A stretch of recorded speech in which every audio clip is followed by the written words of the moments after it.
kids today ask me, what should I do? How do I get a job? I always say, be really good at one thing. It's the most exciting thing is working with different cultures. Yeah. I loved that, working in Japan when no one else was in Japan, working in Korea, working in China, working in India, sharing cultures, sitting here talking to you guys, that is like oxygen to the creative mind. Design was in the process of trying to professionalize itself with a capital P. Just because you're good at design thinking doesn't mean you're very good at solving that sort of problem, right? I think design is about people, and design follows what people's aspirations are. I think creating new products would be even better because whatever you do has a very large impact. You can reach millions. And the product design consultancy model has diminished over the last 10 years. Sure. There was a whole body of people who were trying to systemize it. It was called design methodology. As if you did X, Y, and Z, then the answer would be there, right? Which I hated. Have minimalism taken out the emotion out of products? The less you tinker with it, the more you retain the essence. If you look at aspiration and you look at what it means to you as an individual, then the product completely changes. What is the Indianness of an Indian car design? And calling it Indian design is not appropriate according to me. So any design which is socially relevant, I feel it becomes more relevant for a country like India. It's very difficult to design outside your culture. Generally speaking, we're not designing products for Indian companies. We're doing more of the kind of strategic work to shape their future. What are you going to be like in the future? What do we need to change to get to there? Because that outcome is a desirable outcome for you as a business. And therefore, the kind of work we're doing for Indian companies is like that. What are those 2 or 3 skills that are absolutely must to pick up in design school? Welcome to today's episode of 42 Talks, where we try and get you an answer to everything. On today's episode, we will again go down the lane of design, more specifically product design or industrial design, however you may call it. To talk to us about this particular domain of design, we have some of the foremost brains on this episode today with us. We have Mr. Dick Powell of the famous Seymour Powell agency from the United Kingdoms. Through their 40 years of existence, they have worked on everything from the famous Cadbury's chocolate that all of us enjoy to the long, fast trains that are used in the USA. They have worked with several famous brands and products that all of us use daily. To join him on this episode and to provide the Indian perspective, we have Mr. Bala Mahajan of Ticket Design. Bala Mahajan runs Ticket Design together with Nishma Pandit in Pune, and all of us got together during the recently concluded Pune Design Festival. We hope you're really enjoying these conversations and there's something new for you in every episode of 42 Talks. If you like us, please support us by subscribing, liking, and do tell us in the comment section what kind of a guest or what kind of a topic you would like to hear on the next episode of 42 Talks. So please welcome Mr. Dick Powell and Bala Mahajan to today's episode of 42 Talks.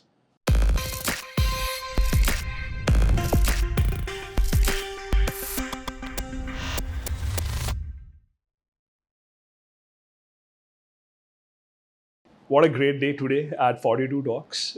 We have Dick and we have Bala. We were just recollecting. You graduated in industrial design 1976. Well, BA 73, MS, MDes 76. Yes. Long way. 1998. We have Bala and I'm 2008. So separated by decades. It's interesting because some of the conversations will talk about what we did, and then I hope to get into stories with all of you, how industrial design has changed. On that note, proud to be an industrial designer, a practicing one, not just by degree. The reason I say this is I was at an UX event a couple of months ago, and somebody asked me, hey, what do you do? And I said, I'm an industrial designer. And the exclamation was, oh, an endangered species of designer. I don't know where we have gone from, because if you look at the statistics in the Indian design schools, most people are graduating with an industrial design as a degree, but most of them are not ending up practicing industrial design down the line. For whatever reason, no judgment call over there at all, but that's the reality of the market in India today. So hope to talk a lot about industrial design with both of you. Bala, you want to start with your idea of industrial design, and I want to go back to Dick after that, because it's 2 decades since then. Yeah, I think there's the industrial design terminology itself is not user friendly because it is nested in industries, which it was post the World War and industrialization. So it evolved from there, and the fundamental principles are very similar to, they're foundational for anything, any design. So industrial design manifested with the mass production and producing in large numbers. And now it is completely changed in terms of it needs to adapt itself to various other new realities of what we are doing. So I guess maybe we need a new name. What do you think? Well, when people say to me, what do you do? Common question, you go out to dinner, people say, what do you do? And I always say I'm a product designer. And the clue's in the name, I design products. But products also encompasses much wider things like service, experience, UI, but they're all the products of work. So I've always been more comfortable with product design than industrial design. Industrial design makes me sound too much like an engineer to people who are not involved in our industry. So product design came more from America. And so I've kind of adopted that. Yeah, ironically, the school that I went to was called Industrial Design Center. That was the name of the school. But the course was called Product Design. Okay. And it was PD and VC. And there's a running joke, Vichalit and Pidit. This is a slightly Hindi thing. I don't understand it then. So Pidit is the oppressed. And Vichalit, so the acronyms for industrial design or product design was PD, product design. And then the joke in Hindi would be, oh, these are Pidit people, the oppressed people. Okay. Okay, and VC is visual communications. And the joke was, these are Vichalit people, the distracted people. That was the running joke. But I can see the confusion now. Now, if you say I'm a product designer, in India at least, and I don't know how it runs in the United Kingdom, but product designer here, most of the jobs will say product design, and if I apply, I will get disqualified because they're looking for user experience designers over there or software designers over there. Yeah, it's not the case in Europe, I would say. If you say to someone you're a product designer, they know exactly what you do. But UI designers and UX designers say, oh, I'm a UI designer, I'm a UX designer. And most people get that, certainly in the job market. But I want to go back. I mean, you are representing the oldest generation over here. Was design a very popular profession back then? How did you get into design? Was there a tipping point where you realized, hey, this is what I want to do? Well, that's super interesting because I was always interested in art on one hand and also very interested in mechanical and technical things. And you put those two things together and the answer was architecture. Mm-hmm. And architecture was the acceptable face of art to my parents. And then I was doing all the A-levels to go to do architecture, and I discovered a design magazine published by the Design Council, and I opened the pages of that, and I thought, my goodness, this is me. This is what I want to do. And I started to look around at universities and colleges, and all of them, the entry requirements were only 5 O-levels, and I already had 11 O-levels and was doing A-levels, so I thought, this is for me, right? But how did your family perceive this, or what did the society think of industrial designer as a profession back then? Was it a cool thing back then? No, it wasn't really. I'm very lucky. I arrived in the world when it was still quite young, and my parents didn't know what it was. There were only in total in the whole UK 9 colleges that would be doing courses like that. Some of them were called 3D design, some were called industrial design, but they were just in their very, very early days. But as a profession, it wasn't widely understood, I would say. So our first work that we all had to do was to often, in a sense, educate, I don't like the word, but help our clients understand what design was. That still runs true, Bala. What do you think? By the way, how did you become a designer? Okay, similar story. Architecture, I didn't want to pursue the conventional paths of medical and engineering because I got through both of them. I did not take those options, and I preferred to join an architecture college because I wanted to do something creative. There was a friend of mine, he mentioned that, imagine creating something that you've created. Imagine a building standing in front of you and see the sense of satisfaction you would get. I said, that is a powerful thought. And that's why I thought, let's create something in architecture. And halfway through the architecture, means like after the first year, I got to know about NID. And I thought this looks very interesting because it is diverse, it's got multiple disciplines, and product design is a even better way. Industrial design is I didn't know about industrial design then. I think creating new products would be even better because whatever you do has a very large impact. You can reach millions.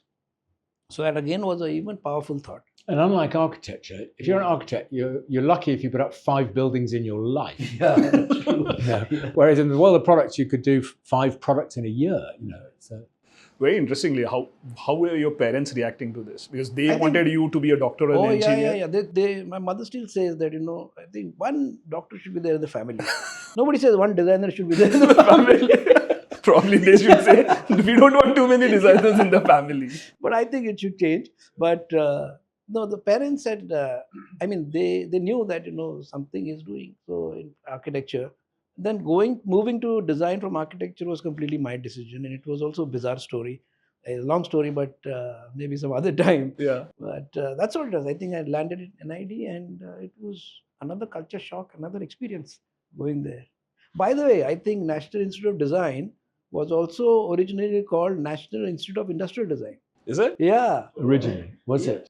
Yeah, when it got formed in the beginning, 1961, it was called Industrial Design and then it moved to... So the whole story that I am aware of how NID came about was the Eameses, as we popularly know them, they were called, they went around India, they studied India on an invitation from the then Prime Minister, Yes. Mr. Nehru.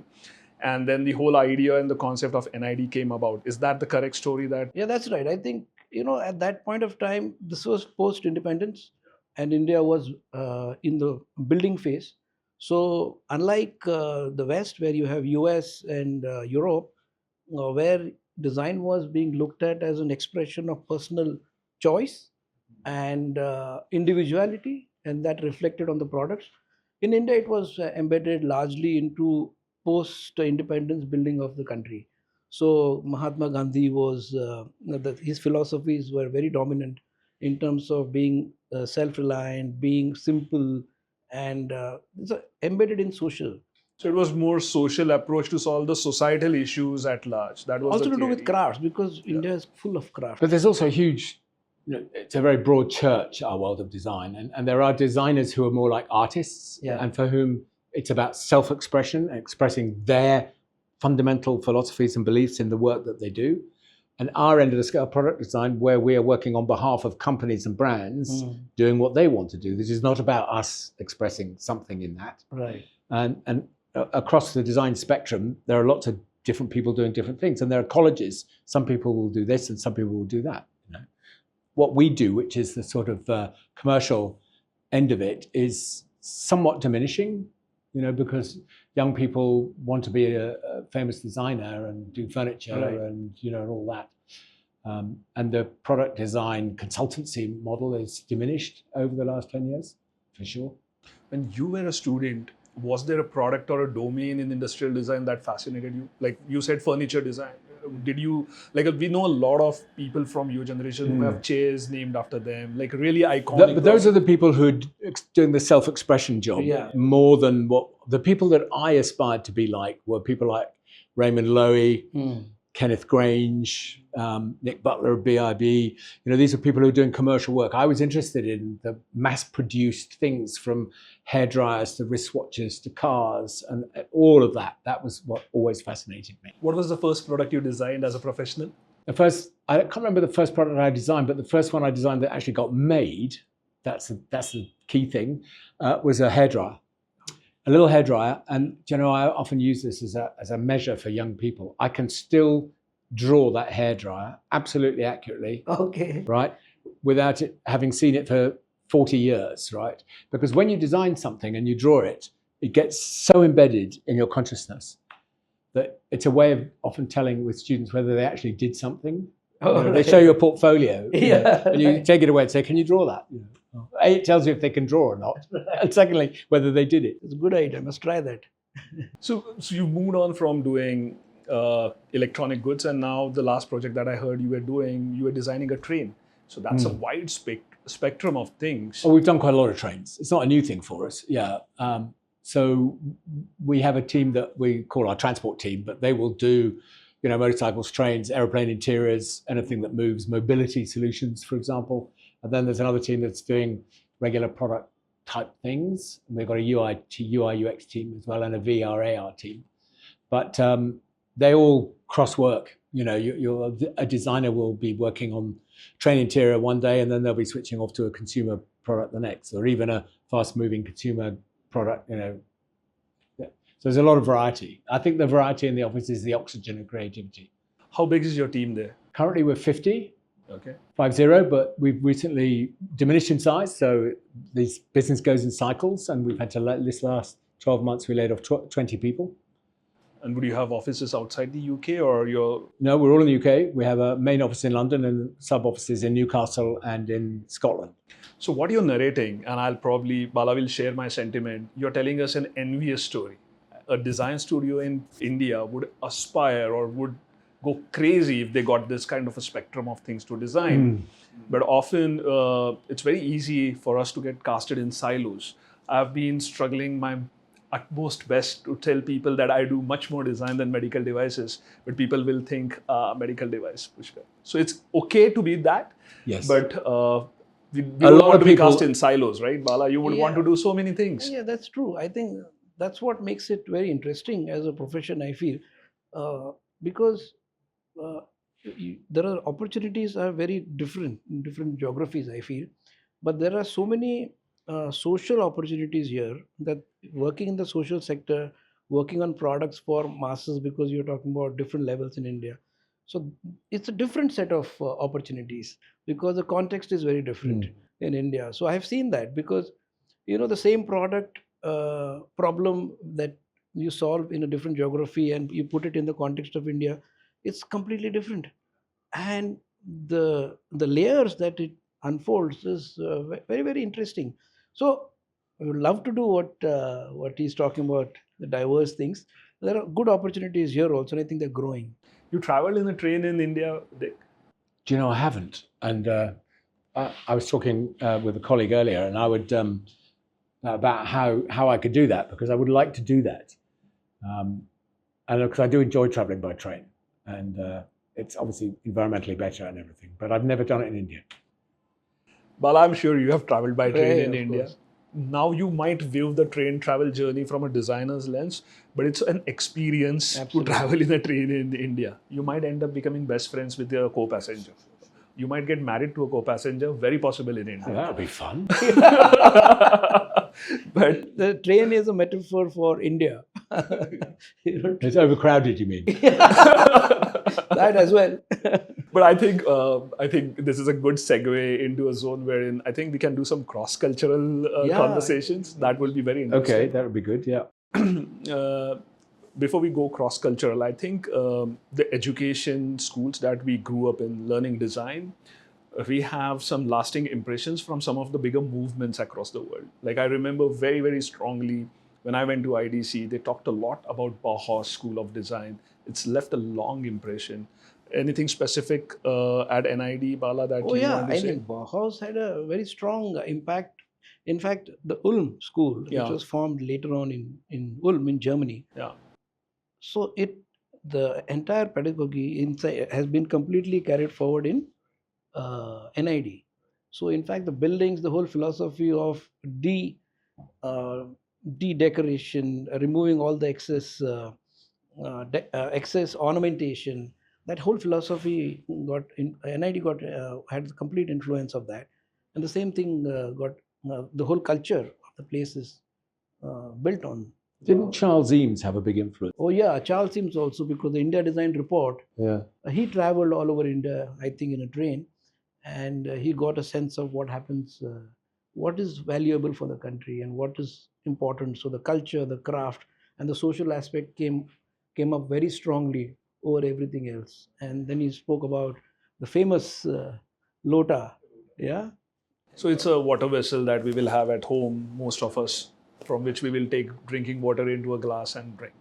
So he loved that product, and there's a lot of things that he has written on the Lota.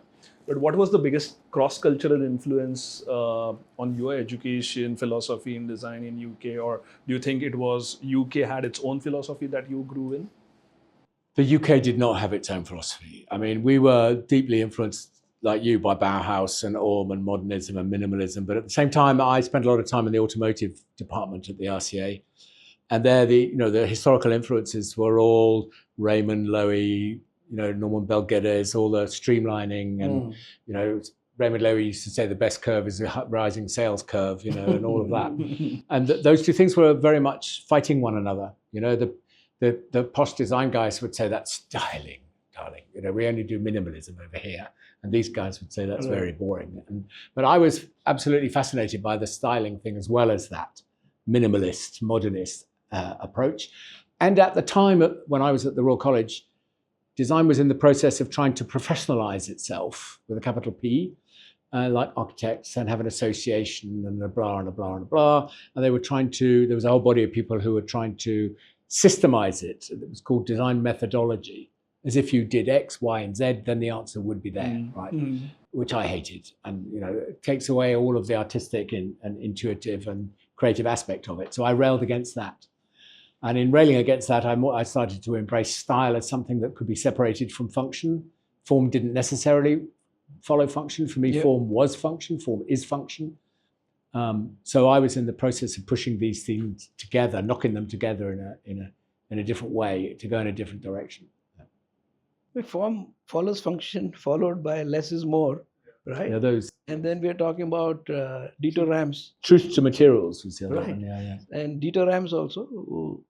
Still, he's a Still hell of a relevant. hero. I mean, Absolutely. Dieter Rams. But do you think the minimalism, because both of you spoke about removing decorations and all, I am myself, I'm a huge fan of that for some of the products that I use, but I recently came upon this really provocative post. So for example, if you look at the architecture in Britain and some of the older products, they will have a lot of decoration, which was also post-industrial era. Yes. Like the iconic telephone box or the London taxi. And then what has happened, and there was this really provocative image of a boulard on the curb, wherein there was this old, very well-made, cast iron, decorated boulard, and the minimalism was a pillar of stainless steel with no decoration, no emotion. And they said, have minimalism taken out the emotion out of products? So your thoughts, both of you? Well, it's changed, and it's unquestionably, those of us who were brought up in art college at that time, we embraced the minimalist, modernist thing, and we loved Dieter Rams and all the Braun products and all of that. And that's part of us. But at the same time, our clients and the work we were doing needed to be much more appropriate for its users, who really couldn't give a stuff about all of that, And the products were more expressive, and so we would embrace decoration, for example, in a way that the smart people would say, darling, you can't be doing that. It's like, so we were never shy of that. And I think we became a little bit unpopular in the design world because we were happy to work in many different ways, and if you look at people who've designed a car and they've tried to do a minimalist, modernist car, doesn't work. It hasn't got any dynamism. It doesn't seem to have any character. It just looks vanilla, and what works beautifully on a mobile phone doesn't necessarily work, on something like a car. It's very interesting because I think design is about people, and design follows what people's aspirations are. So I wouldn't put it in a black and white category, because what happens is that if you look at the popular culture, the mainstream always goes in a particular direction.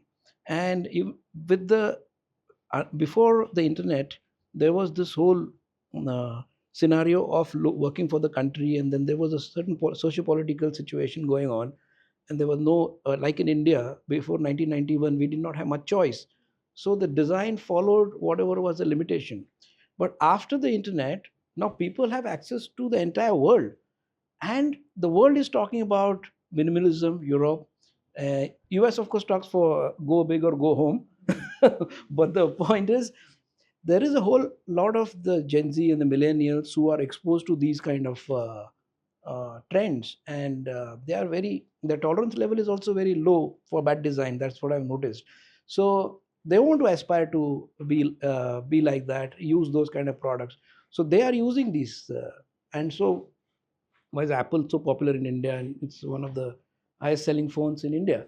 So I feel that also caters to a different kind of audience, whereas we still have, um, craft, embedded, completely customized experiences, also a part of the story. Like our jewelry designers are doing fantastic, bringing And what old Titan has jewelry done back into vogue. Titan is completely redefined the space in India. This point actually struck home, seeing a politician's video of all things. So there's a politician who comes with a he's gone to an art school. He's a cartoonist, Raj Thackeray, Yeah. and many years ago he put out a blueprint video wherein he spoke about how our older designs still continue to function well and still kind of scale. They absorb the scale of growing population.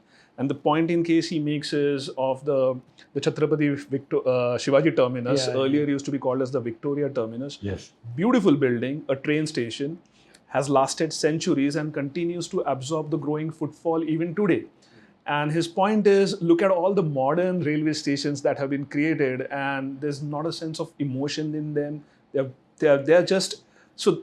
I think that the 2 points he's trying to make is, are we leaving a legacy with the new buildings that we have created? The second thing that he's trying to say is, you can never achieve great design when the design has been tendered at an elven cost. So how do you put value to design in these projects is what he's saying. Yeah, God, that's hard, isn't it? Yeah, I mean, I completely agree. Yeah. But how do we put value into things? I mean, the thing is, buildings are a separate question, right? Yes. Because building stays up for centuries, or should do. And I'm not an authority on buildings, and I don't know what I would do on buildings. But when it comes to products, I mean, like a train for us, we design trains. A train will have a life of 30 years, if not longer, and it's got to endure. And that means that it has to be quite timeless. You know, you can't do some stylish frippery on it. It's got to endure. It's got to be functional, and all those functional requirements like aerodynamics, ease of access, disabled access, accommodation, all of those things drive the look and feel of the train. And so you almost never even get into the question of like extraneous style. When you get inside, then you're into the world of interiors, and then it does become super relevant. And you have to be choosing materials and colors and finishes and everything, to be appropriate to an interior, because sometimes it's like even a cabin, a bedroom, But the exterior of the train, no. I don't think I answered your question particularly well. You veered off from stations into something else. There was no question. I was just trying to get your opinion on, has minimalism robbed emotion? But I don't think it has. It hasn't. No, the answer to that, it hasn't. It has its own place. We're as a business, we're not wedded to a particular minimalist aesthetic. I can honestly say that. And I feel very sorry for designers who are wedded to a particular aesthetic like that, because it's of no interest to our clients. They just want the thing that's going to sell to their market sector and to their consumers. You have, there are waves, right? Like you were talking about the design movements. Right. So you had the Bauhaus, and then you have the modernist and the postmodernist. Right. And you had Memphis in between. And so they are counter to what is the prevalent trend. And currently, because of globalization, we have this minimalistic thing, and we have seen the same aesthetic in every product. Even the identities are becoming similar looking. So people are falling in line with these things. So, but certain segments are exploring about these things. If you're talking about India in specific, I think culturally we have been resource short, right? So even today, when you want to build something, you want to build furniture, you would build something that will last.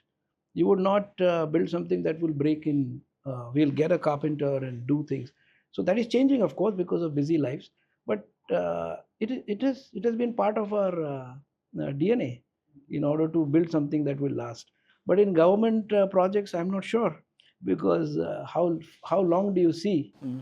And that's a challenge that we need to deal with.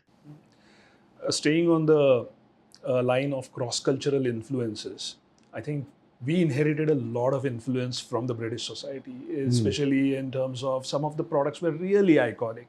Like I remember the old dial telephone. Oh, that was a lasting design in that sense. The black ones, you remember that, Bala? Yeah, of course. Yeah. I think the modern generation will not know what that, how to they dial don't a know phone how like they that. don't know how to use it. Yeah. Then the second thing was, we never got them here, but the telephone boxes are a great imagery. I think there was a huge controversy when they replaced it with the new modern design. And the same happened with the double-decker bus and the London taxi and things like that.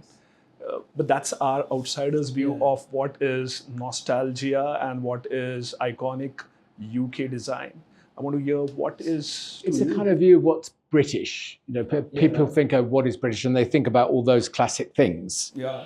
But the people in the UK don't think of it like that, I don't think. I mean, there's some of those classic, like phone boxes have gone completely. And not just that type, but all types have disappeared because everyone has a mobile phone, so there's no need for them anymore. And those kind of classic things that people think of as being British, they're still there. And they have a cultural effect on the future things that we do, in that they have an influence, but we don't derive things from them. You know, we don't say, oh my goodness, there's this long history of letterboxes, therefore we've got to do this. It has an influence on what we do, but it's not defining what we do. Okay. But some classic British things remain classics in India. Actually, You're talking motorbikes. Yes, they have a model that is called the classic. But that's because they were British motorbikes. You know, your bikes were British at one point. Origin. Yeah. I mean, look at the classic motorcycle from the Royal Enfield. Yes. They are remaining so loyal to the design that it's almost stifling sometimes as an automotive designer, because where's the room to enlarge the canvas anymore if you're going to not change anything? Hang on, theirs is an amazing story because they stuck to it for years, mainly because they didn't want to change and didn't want to do anything else, and it was a decent business, blah, blah. But the world has now caught up and made their product cool. Yes. Right? That's what's happened to them. And now they're embracing it and they're selling, you know, all over Europe. And you know, there's a success story with that. It's a fantastic success story because people like those classic things. They have values that people appreciate, you know, and it's true in cars, it's true in motorcycles, it's true in lots and lots of things. If you buy a fountain pen, you know, people don't use fountain pens anymore, you know, but if you buy a fountain pen, there's lots of classic brands that you respect and they have great quality and you understand their provenance and all those issues. So yeah, the classic stuff is... You're a motorcyclist, so because we are talking motorcycles, yes. Because we are talking motorcycles, I want to understand your taste in motorcycles. There's a riding aspect to it and there's a styling aspect to it. Yeah. How would you differentiate between the two for your favorites that you've chosen to ride or you aspire to ride? Well, I've been riding motorcycles since I was 16, and for me, it's been always about performance. You know, I was a track day guy. I had sports bikes, and you know, nothing better than dragging my knee on the ground. That's what it was all about, right?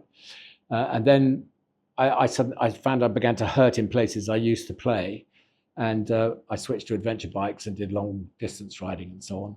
And I have a bike now, which is I commute on.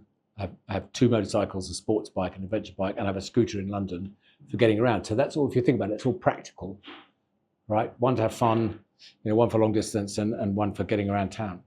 So the functional thing is, you know, it's not really a style thing, but having said that, when you choose this or that motorcycle, it's a fundamental thing that it's got to be right. We bikers are incredibly critical about it, you know, and the balance and the proportion and the size and everything. You know, we analyze things in a way that most people buying products don't. And so your choice of bike is a really big deal. You know. So you want to say what bikes you own right now? Like what appealed to you today? The bikes that I own right now? Yeah. So I have a 15-year-old Yamaha scooter in London, which is totally beaten up and cracked and bruised and banged because it doesn't matter in London. You don't want someone to nick it. So if it looks shit, that's fine. I have a classic Honda race bike called a Honda RC30, which is quite a rare bike, which is wonderful and small. And, you know, you could sit on it, put your feet flat on the ground, and a V4, wonderful engine. And then I have a Ducati V4, what's it called? The Multistrada? Multistrada, V4, yeah. So that's a cool bike. Really, really good all-round bike. Amazing all-round bike. Yeah. But when you get to my age, the problem is balance, right? So it's fine when you're going along and you're going fast. But when someone says, can you just paddle it around and park it in a bike spot, you think, oh, it gets a bit wobbly. Bala, do you ride bikes? And I used to. Yeah. I rode a SD, Okay. 2-stroke, Okay. where we had the support bar in between, chassis, and then the petrol need to go from one level to another level. But amazing. So talking about bikes, I think you're talking about Royal Enfield. Yeah. And these are all iconic Brands and designs. legends. Yeah. And so the story gets carried forward as a more than a product. It's an experience. It's an aspiration people have. So the less you tinker with it, the more you retain the essence. So it works that way. But if you look at aspiration and you look at what it means to you as an individual, then the product completely changes. Look at what happened with Nano. Yeah. Because my favorite car. Yeah, I mean, with who? Sorry. Nano, the car by Tata. Oh yeah. It's a what small a great car, job they brilliant did. Yeah. project in terms of what they've been able to achieve, in terms of cost, in terms of everything put together as a package. It's a phenomenal product. But it was almost like nobody wanted to declare their state of unaffordability, maybe, because people wanted to buy into car, whatever it takes. Oh, it has many engineering niggles, but I ride a Nano today, every day. I thought they did a wonderful job on that, I must say. I love it. Ironically, I bought it the day they declared that they're stopping production. Oh, really? Okay. Yeah. But it's just practical. I mean, you've seen the lanes of this studio. You need a parking space. Yeah. And my ride commute is 4-5 kilometers. I think it's just a motorcycle with a roof for me, because I'm carrying goods oftentimes and I want a shelter. So it's a very practical car. I don't know where this whole ambition to get bigger cars has come. It's, as you very rightly said, nobody wants to show off a... But you told me it's a status thing, isn't it? That people, they want to be seen to be something. They want to be riding a good car. They will buy a second-hand car, which will be a little more expensive. The thing is, Nano is a good car. But it didn't reflect the status people aspired to. I mean, it goes beyond being a physical object to... Because what we are talking about is people's aspirations, needs, and emotions are also basic needs. We cannot ignore that and then build products for them. So that becomes a challenge. So when we say that, okay, it's an excellent package, everything working well, or connecting all the dots, but it needs to connect at a different level. Yeah. But talking about cars and bikes, one of the things that we were discussing before we got on the chairs over here, we see specific trends in two-wheelers and four-wheelers. The two-wheeler, the retro segment seems to be doing so well. Vinyl is back. On the flip side, if you look at the car side, retro doesn't seem to have touched cars except one or two models which are very popular. So have you sensed this whole nostalgia? Like these young kids who are the most, what do you say? They are the most number of consumers are the younger generation who have not seen these design languages. But this retro themes seem to be ageless. What do you think is the secret recipe over here? Why are these things not aging? I think the first thing is that there are a lot of classic cars still running on the roads, right? So in the UK, for example, you could buy 30, 40-year-old cars. So if you want a classic car, you can very easily buy a classic car. The truth of the matter is, I think that these days, although the whole automotive scene is in quite a depression at the moment. Sales are falling. People are not buying EVs. The government is saying that you've got to make EVs, but the people are not buying them. The infrastructure is not ready. So sales are very poor at the moment. And manufacturers are not going to invest in a risky thing, right? And they will see a classic retro-looking thing as a risk, as a niche thing, not a mass market thing. And they need a car that they can sell to me, or they can sell to Bala, or they can sell to you, or people of all ages and everything else. And so it needs to be a little bit vanilla in that sense. Whereas classic, I think, is very much for a certain sector. And there are famously, I think the most famous example is Nissan's Figaro. We have a Figaro in my family, which is a retro car built on a Nissan Micra platform that only sold 20,000 pieces in Japan. They were all sold by auction. Every single Nissan Figaro that's ever been made ended up in the UK, and it's sold as a classic car, right? And they're lovely, lovely things, and they have character, and so those sorts of things are still around. People can buy them, but I can't see VW or Ford doing that sort of thing.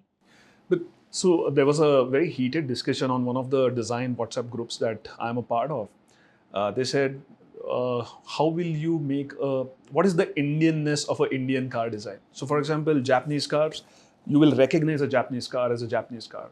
Take any brand. Then you look at a German car, you will recognize a German car. Jaguar, Land Rover, classic British You design. think so?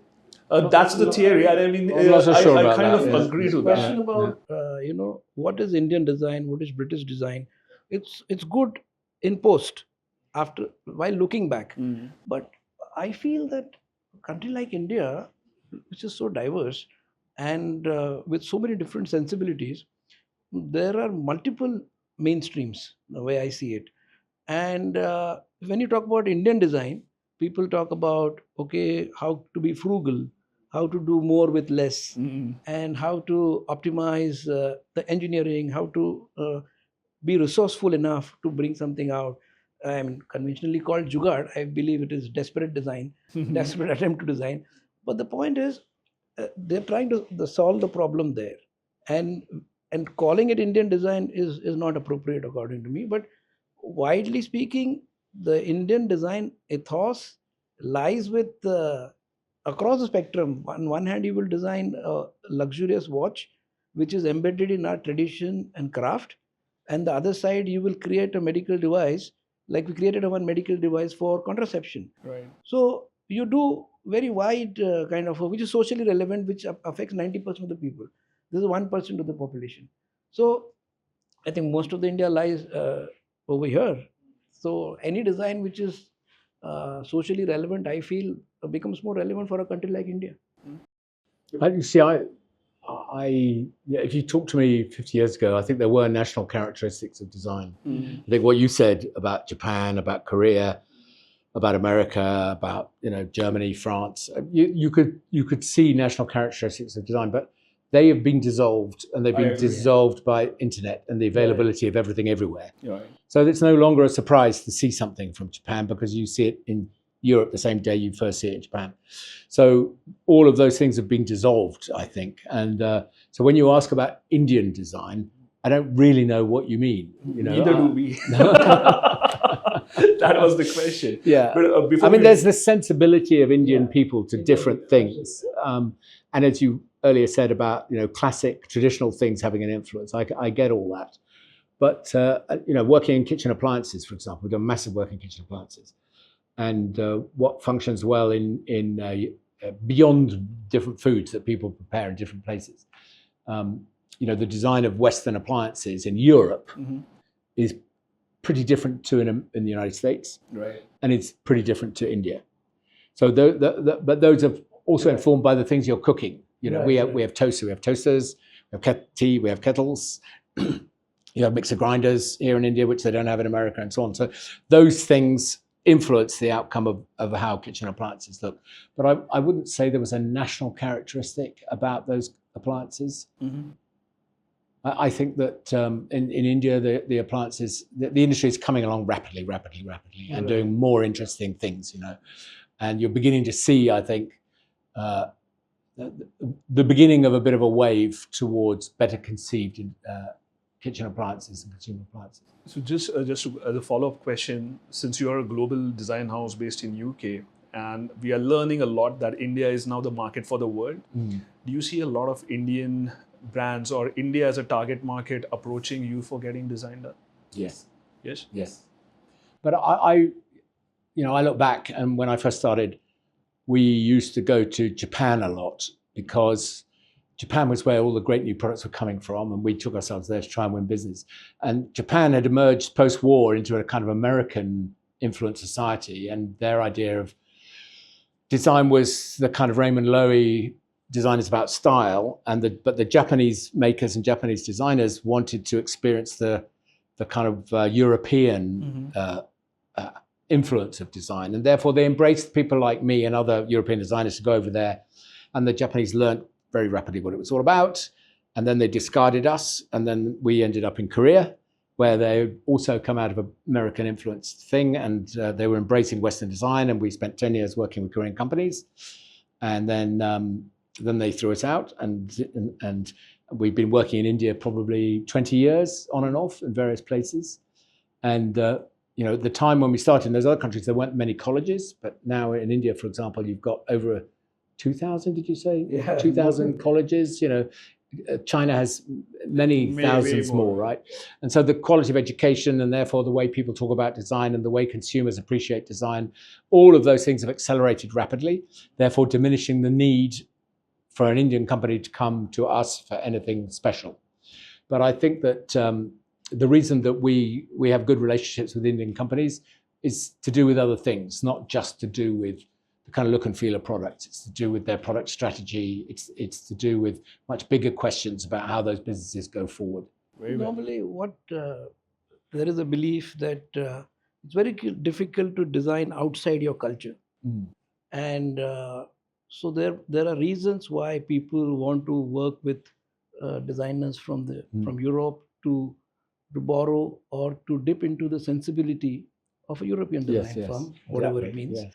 And similarly, like Indian design for the Indian market is more rooted here. So you're very closer to the consumer and the end user. So you have a different pulse between, and you see things differently. So how do you think this plays out between the reasons why they come to you and designing outside your culture? I just want to add a follow-up thing. Sorry, Rick. Yeah. I just want to add a follow-up thing. I'm pretty sure your team is very diverse. You have Zui. Now she's raised and grown up in Pune. She's gone to education over here, and now she's coming and working under your influence. Yes. So I want to add that. Yes. So we have an international team of people. That's not it really, but we're not.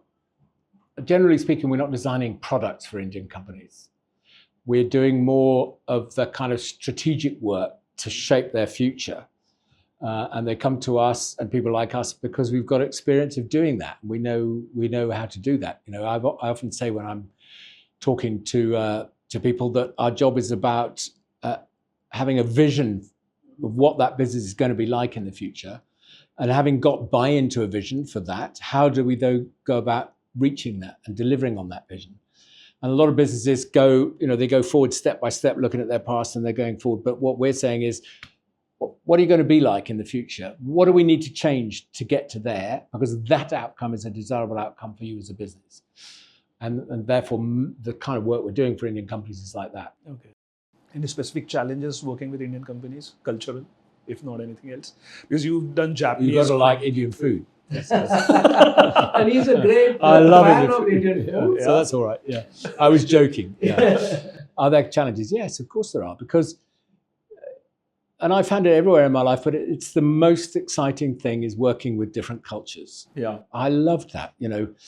Working in Japan when no one else was in Japan, working in Korea, working in China, working in India, sharing cultures, sitting here talking to you guys, that is like oxygen to the creative mind. It is just a brilliant experience. And so you embrace it. And the challenges in industry, you talk to Indian business people, and their attitudes are not always the same as they would be in the West. They're different. And it's been very interesting also because the cross-cultural different perspective and a point of view comes in.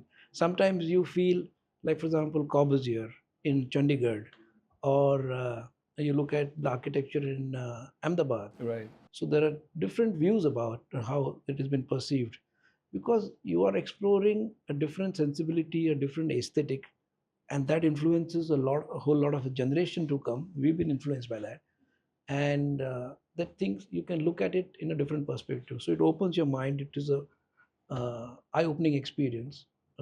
Whereas, and that similar thing happening from Indian designers working with other countries and then exploring that culture and designing. So this give and take enriches you as an individual.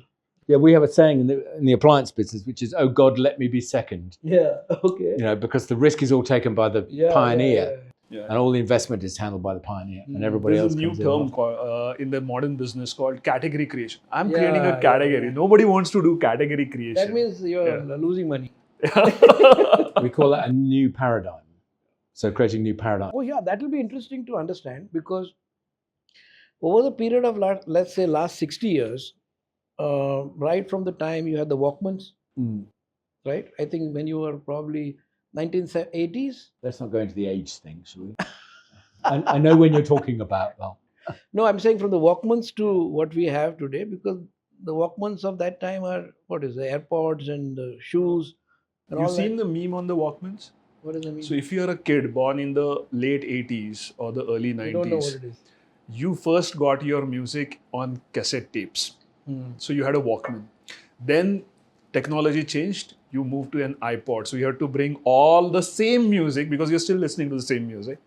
You bought all of that music on a pen drive or You missed out on the CD. on the CD. CD and the So LD. cassette tapes. Then I bought the same music on CD. I bought the same music on a on a subscription, and I'm listening to the same music on YouTube. So we've seen all the technology. I'm a representation of that generation who's had to change all of that. I mean, bullish to a great extent here, I think, because you look at what Apple is doing also with their phones and all. It's a nightmare. It's ergonomical nightmare to hold a phone in your hand.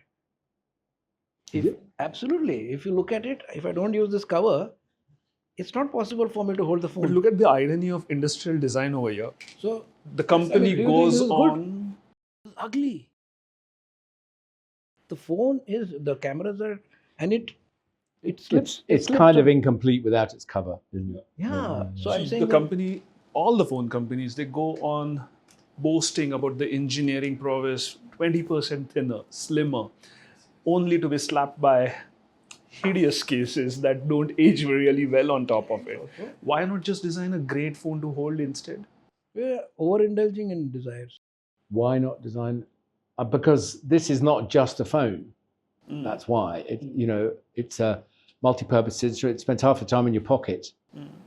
So it needs to be slim and robust to sit in your pocket. And if you sit down, it shouldn't break. So those two things are driving it to be thin as well.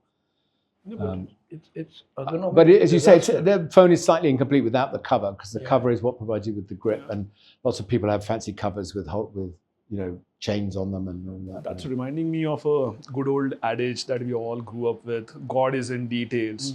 And you have a specific fascination for finding details in products, and you have a specific term I have been told. Oh, that's right. Well, there's two things that happen. That God is in the detail. That's a really good one.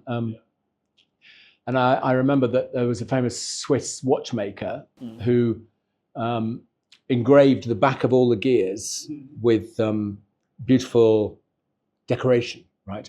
And someone who was buying a watch said, "Why do you do that? Because no one can see that, right?" And he said, "God can see it," right? So he was, and that tale of watches takes me to when we were designing digital watches for Casio, and we designed the Baby G range of watches for Casio. And I remember we designed lots of watches with those guys. And I was in the studio once with one of their engineers, and he was looking at the watch, and he said, do you think we should make this radius 0.5 of a millimeter or 0.75 of a millimeter, right? So that's tiny. So these guys, they're like this. They're working like this, right? Like this. And you have to remember that we used to draw watches pre-CAD 10 times full size. Yes. Which means that you can really look at things like radiuses. And we call this ant fucking, right?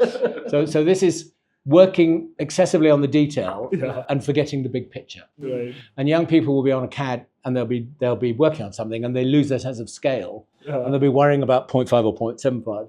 But if they pull back and made a mock-up of it, they'd see that it wasn't really an issue. So that zooming in, zooming out is so critical for industrial designers, product designers, to get into the detail and to pull back. It's super important. So if you go into prototype making, then all of these things become a little... Once you get physical, then it's very obvious. We have workshops because we want to make things real quickly, so that people can get in there and realize it and see what the implications of it are. And CAD is fantastic for that, because with rapid prototyping, we can make things really quickly and evaluate them. Yeah. Any specific detailing love story about detailing that you remember, Bala? One detailing is about, I was telling about the contraceptive inserting device. So that product, it came as a complete insight from by speaking to the users. For the audience knowledge, let's talk about the product very briefly so that they know the context, what product you're describing. Okay. So the product is a copper T, which is inserted into the uterine cavity to stop conception. So make the environment inert. So there is a T-shaped piece of plastic with copper wound around it with a thread which needs to be inserted in a specific geometry. So and left it. IUD. IUD, intrauterine device, and then there's a device which is used to insert it inside. Basically, crudely, it's just a straw with the device at the end in a very crude description. Yes. So we created the design of this new product, and it had no previous predicate devices like that. And the challenge was once the design was done, in terms of we wanted to have a single hand operation.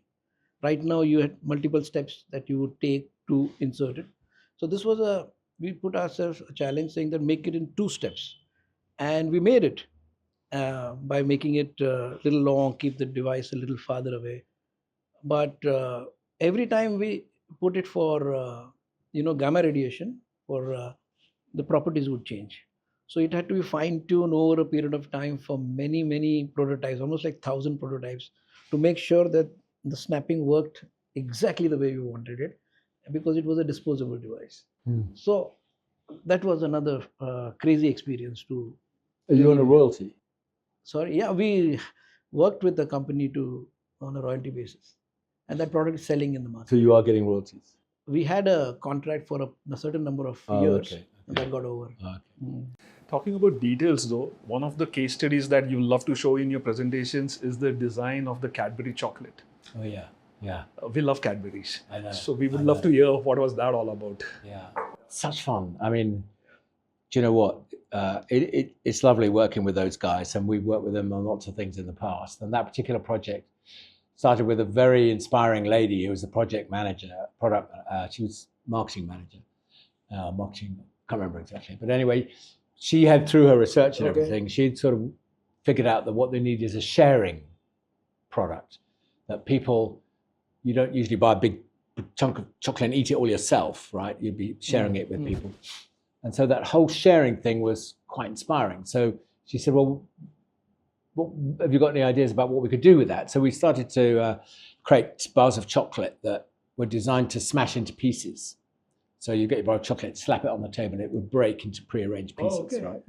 And then you could open it in a different way, and suddenly you're sharing. Okay. And then that built into the different experiences that people might have from eating different bits of chocolate. And that's when the food scientists got involved with popping, cracking type experiences and everything. And that then grew into the concept that was expressive of joy and exploding, happiness and all that. And so we then created the new bar, which is, people think, they look at that stuff and they think, oh, it's easy, just start a bar of chocolate. Trust me, it's a nightmare. It's going down the production line, casting it. There are massive restrictions of what you can and can't do. And it's got to be flow wrapped, blah, blah. Yeah. And it takes a huge amount of time. And then it was launched as Marvelous Creations. India, I think, it was originally launched in Australia. And I think India adopted it. But they were also working on a chocolate for India that didn't melt quite so much. I think they launched it here. I don't know how successful it was. There are so many variations. I wouldn't know what works, but we all love those. I mean, we grew up on that. In fact, chocolate is synonymous with the word Cadbury. If somebody said Cadbury, it would be for any chocolate for that sake. It's not a brand in that sense. The trouble is, when you go to meetings at Cadbury, right, it's impossible because there's a bowl in the middle full of bloody chocolate, right? And you sit there, you think, oh, I won't have one. And then you have one, and then it's all over. By the time you finish, the bowl is empty. Any other food design experiences? I'm pretty sure. Yes, we have. I wouldn't say food. Yeah, food. We've done energy foods for PepsiCo, working on a whole suite of new kinds of energy bars and drinks and things. And fantastically, we had Usain Bolt come to promote all that. Wow. So we've done that. I can't remember, honestly, but we've done quite a few of that sort of thing. Yeah, we've got some people who are really good at it. I mean, so I was over intellectualizing the Cadbury design in my head. I was like, oh, you were probably going to tell us, we have thought about what is the dimension of each piece, how it breaks, and how it feels in the mouth and all. We made the important decision on that. It sound simple. They want every piece the same size, but we thought it was more fun to have every piece a different size. So therefore, people would be fighting for this or that bit, and that was different approach to it. Yeah. Marvelous Creations was a huge hit, huge successful. But I never, I mean, the irregular pieces, we never saw that in India. We only saw the rectangular I ones. think we've seen the long ones also. I think that was Kit Kat. Did you not have Marvelous Creations here? Not to my memory. Okay, so they weren't launched everywhere in the world. No. But like the spectrum, like we've talked about trades, we've talked about chocolates. Is there a product that you absolutely love doing again and again, and you look forward to saying, oh, I'm going to do the better version next time for a specific product? Like, for example, motorcycles. I know what's the next generation. It's already forming in my head. Is there a product category that works in your head like that? Well, there was. I mean, for 35 years, I designed irons, linen care irons. It sounds frightfully dull, doesn't it? But I'm probably the world's expert on the design of irons. I've designed so many. And over the years, we were constantly thinking about the future of that particular product. And that, for me, was very, very exciting. But these days, the work is so diverse across different categories of things that the excitement comes from doing something new that you haven't done before. Right. That's really terrific. When someone in the office says, oh, we've just won this job to do X, Y, Z, and you think, crikey, that's amazing. I didn't even know we could do that sort of thing. That's the amazing thing. But everybody gets up, and even though we've met or done it before, we figure out how to do it. And that I love that. I think that's probably the single most exciting thing when we take on things we don't know how to do. What are the new, what have you seen as the biggest change in industrial design? Not in terms of visual language, not in terms of techniques. I'm pretty sure if you've grasped all the new tools. For us, we had promised ourselves we'll not mention AI, but I'm just taking it as an example. Like, we are all now saying we're going to embrace AI in industrial design. You've probably gone from using drafters to CAD to rendering on CAD. There's even a book about rendering. Oh, is it? Yeah. Wow. And then you probably use rapid prototyping, evolved probably in the fastest possible way during your lifetime. So what was the biggest, iceberg moment in all of these developments that when you look back on your entire journey, this thing changed the way we started doing industrial design? Internet. Access to everything all of the time. Internet, certainly. CAD, very transformative. I mean, all of those things, Computer, all right, let's say computer, so our first Mac we got in 1984, and then with the arrival of things like Photoshop, Illustrator, CAD, 2D CAD, 3D CAD, all of those things have been transformative. And you say we're not really going to talk about AI, but AI is a very, very big deal. And we are, as a business, we've been slow to embrace new technologies. We saw so many companies invest in the wrong CAD system, so we waited and didn't, which meant we were better placed to choose the right one. We've been looking and evaluating various AI systems. So we've alighted on some things that we want to use, and they are the most fabulous new kind of pencil. They allow you creatively to churn over ideas and create new things with incredible accuracy and incredible verve. They're most stunning tools. So probably we wouldn't have started a design consultancy had it been for the internet, because it was a great leveler. Earlier it would have been a very hard concept selling job to explain what you do, especially in India. And with the internet, it became a level playing field. You could position yourself as somebody who is at the same level as anybody else who has been like 10 years, 15 years in the business. So access was improved, and that was a big benefit. So that made a big difference. So we've seen so many changes. It's been a very, very exciting time to be a designer, no question. But we've talked about a lot of shiny things, as we call it. We've talked about cars and chocolates and things. But if you went to a design school today and you said, hey, why are you a designer? The rote answer that we are taught to answer is to solve the wicked problems of the world. To solve what? To solve the wicked problems of the world. So it's sanitation, poverty, global issues and things like that. I'm pretty sure you have had your hands on those kind of problems as well. Like, for example, I'm pretty sure the IUCD insertion device was one of the wicked problems. I've worked on a parallel product to train healthcare workers on IUCD. We were working very parallelly in timeline. Right. And it's a very, very big issue in a country like India, where you want people to use contraception. Now, looking at it from outside, it's not one of those shiny products, but you will take great pride thinking about the impact. Some of those stories. Well, some people are very good at systems design and the analysis of complex systems and the resolution of finding good solutions to quite intractable problems. I'm not one of those people. right? If someone said to me, government, I used to work a lot in government, and they would say, what's the big picture thing? And I say, I'm leaving that to somebody else, right? Those guys over there, they're really good at thinking about those sorts of things. Let them tackle those big problems. Where I and my business are really good is focusing on real things that affect all of us. Like you and I talked a minute ago about the toilet. You know, that's a classic kind of a problem that we really like to think about. And the big society-wide issues, I don't know that we're the best people to even address those questions, to be honest with you. Right. So we tend to say no to that sort of thing. These are what I've been seeing is the design is one aspect of it, and scaling it up and having an implementation is another big one. So both sides have to have a good balance for making sure that it really works out very, very well in the marketplace. And many times that becomes a challenge. But these are excellent problems to work on, because they give you an opportunity to look at things that you would ideally not look at conventionally, because we are living in a different kind of duality, because we're talking about design at one hand, and then we see immediate neighborhood, we have challenges that we want to address. So how do you come to terms with something like that? Because you have contrast, complete contrast, and then you start asking questions about how one should deal with it.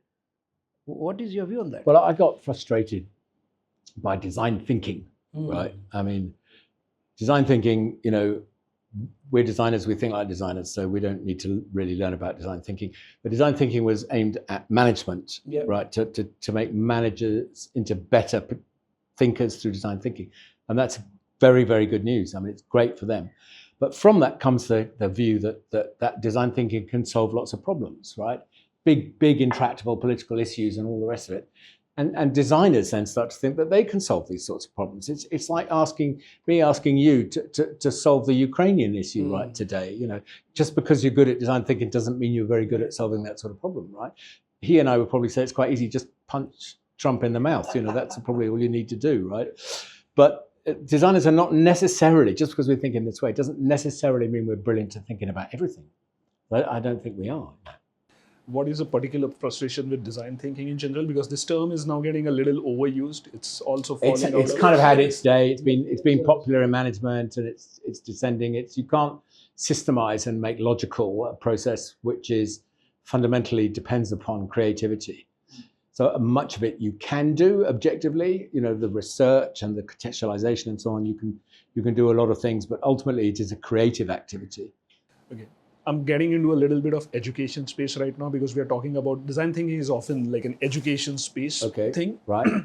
How much of it gets practiced after learning is a big question mark in everybody's mind. And from that aspect, if I am getting into industrial design today, what are those 2 or 3 skills that are absolutely must to pick up in design school? Because creativity cannot be taught. You will figure it out yourself. So are there any specific skills, processes, or tools that you advocate you have to master these before you get out of school? I'm not an expert on education. Right. I find it quite challenging how you educate designers these days. I can tell you what I want in the graduates of design. Yes. And I think there's a growing gulf between what colleges the students are coming out of college and what industry, whether that's manufacturing industry or agencies like us, there's a gap in what we need. But it's up to the educationalists to figure out how to plug that gap. I mean, the biggest gap, I think, is that students, very typically, for example, you'd be looking at a portfolio for a student and you say to them, that's fantastic, how do you make that? Right? And they'll say, well, the engineers will figure it out. Right? So that we need people who understand how things are made. You can't do this job if you don't have that. And so there are lots of gaps like that. And kids today ask me, what should I do? How do I get a job? I always say, be really good at one thing, right? So be a god at something. It may be at CAD, it might be Photoshop, it might be AI, it might be model making, it might be user research, whatever it is, be a god at that. Your college would have taught you to be good at everything, a generalist, and you need to be competent, obviously. But once you get a job, then you can expand into these other things. But you won't get a job if they can't plug you in and get you working productively straight away. I agree with what he's saying. I think more and more focus is being going on developing horizontal skills, so that if you don't fit in one industry, you would be able to uh, be flexible enough to adapt to anything. And I don't know how good that is, but the deep level skill sets and ability to see something through is something very important, and we value that as a design agency, to do that. And you said about creativity cannot be taught, but it certainly can be developed here, I think, because it's just a matter of making yourself aware of it. And I think just tapping and making sure that you don't suppress it could be a way That's to do it. definitely true. I mean, creativity, when I think about the kind of creative workshops we have with our clients, these guys that are marketing or engineering or whatever it is, right? It's not that they don't have ideas, because they do have ideas, right? And they're very talented at having ideas. They just can't realize them quickly as a designer can. Yeah. So if I'm the hand doing the drawing, he can tell me what the idea is. I can draw it for him, right? And suddenly that idea comes to life, right? But it's not that they haven't got ideas. And you can teach creativity you can create a climate for creativity very easily, into which you can put people, and it helps them be creative, for sure. Nothing to complain about. I think No. see, design is all over the place right now. We are talking about design. So many designers in the country. So many people are studying design. So as we are developing a certain perspective about how to have that wavelength to match. Earlier, the challenge is that you can spend a lot of time in a company or in your workplace and never be able to make that connect. But you have someone who has a good sensibility about looking at a problem and addressing it in that horizontal as well as vertical way, then your half the job is done. So even if you do that, I think the trickle down effect is going to be very good. In the end, I think we'll be in a good place. I truly believe. So Dick and Bala, will come to the last part of this conversation now, and that's more to focus about how we got together in this room today. Right. You were here for the Pune Design Festival, and you've had an extended stay of 1 week. For the audience, the Pune Design Festival is an annual ritual that the Association of Designers of India, the Pune chapter, organizes. It's one of the largest and the oldest design fests where professionals, students, educators from across the world get together. You were the keynote speaker over here. Your speech and your presentation was amazing and well received. Everybody got a lot of inspiration about it. Standing on the stage, we would like to hear your experience about this event and your interactions with designers in this space. What are you taking away from your 1 week stay in Pune this year? I loved it. The whole thing was just a wonderful 2 days. Most of the time, if I go and speak at a conference, I'm talking to business people. Mm-hmm. And to be frank with you, it's a covert way of selling. You're trying to interest them in your services and so on. But this is designers talking to designers, and this is all about creativity and the things that matter to us all. And it's the whole festival was a series of very disparate and different speakers, mm-hmm. who were very inspiring in each of their own ways that they were doing their own work. And the whole community in the room was all creative people, and they were all engaging in it and talking about it. And therefore, it was like having an intravenous injection of creative wonderment. It was terrific, to be honest with you. And then I've spent the rest of the week here in Pune traveling around talking to, design companies like his and others, and going to design schools and talking to students and talking to business as well. And as it's probably obvious from talking to me, I love India. So I'm extremely happy to have been here and thrilled to have had the invite from PDF to speak at their festival. Super. Thank you so much for coming over here. Bala, this was the 19th year of PDF. You've seen the whole 19 editions of it. What keeps you doing this year after year after year? Like, he's talked about the energy of designers, but there must be something, because this is not a paid job. This is your volunteering time, and everybody in area is doing this as a volunteership. Why do you think this works this way? I think the way this whole thing had come about in the beginning, it came about to share. And we realized that, if we keep talking about, the moment you see that there's a vested interest in it, people lose interest. So we wanted to make sure that this is going to remain for the community, by the community. And it's a very collaborative exercise, and you need some nudges and pushes to make this happen. And personally, I can speak is the whole 19 years have been eye-opening, because every time you think about, okay, how is this year going to turn out, and it falls in place beautifully, and you are simply absorbing the inspiration, and with so many diverse opinions, it literally opens your mind.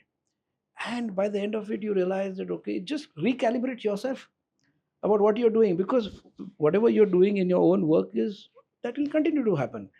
But this is beyond everything else, and the community is so supportive. I think Pune community has been really amazing. People are coming in, taking initiatives, and making things happen. Look at the trophy this year, thanks to Pushkar and team. I have to say, this trophy, Yeah. this for the sake of the You're cameras. just Look at being that. very kind on I'm camera. not, I'm No, not just being actually, kind, right? Because I've designed trophies myself, Right. and I know Yeah. how hard it is. And this is ADI, Yeah. and it's super crystal clear idea, beautifully expressed. So Thank you so much well on done behalf for of that. the whole team. The entire team they were making sure that it didn't happen. It was so exciting watching the students winning awards. You know, I was chairman of an organization called DNAD, and we had student awards. And the student awards night, when the students are getting their awards, is the most exciting night of the whole year, because the passion and excitement, and it's just amazing. So it was the same like in PDF, Yeah. the student. And thank you for coming for the PDA Pune Design Festival, and it's been super fantastic to have you as a part of.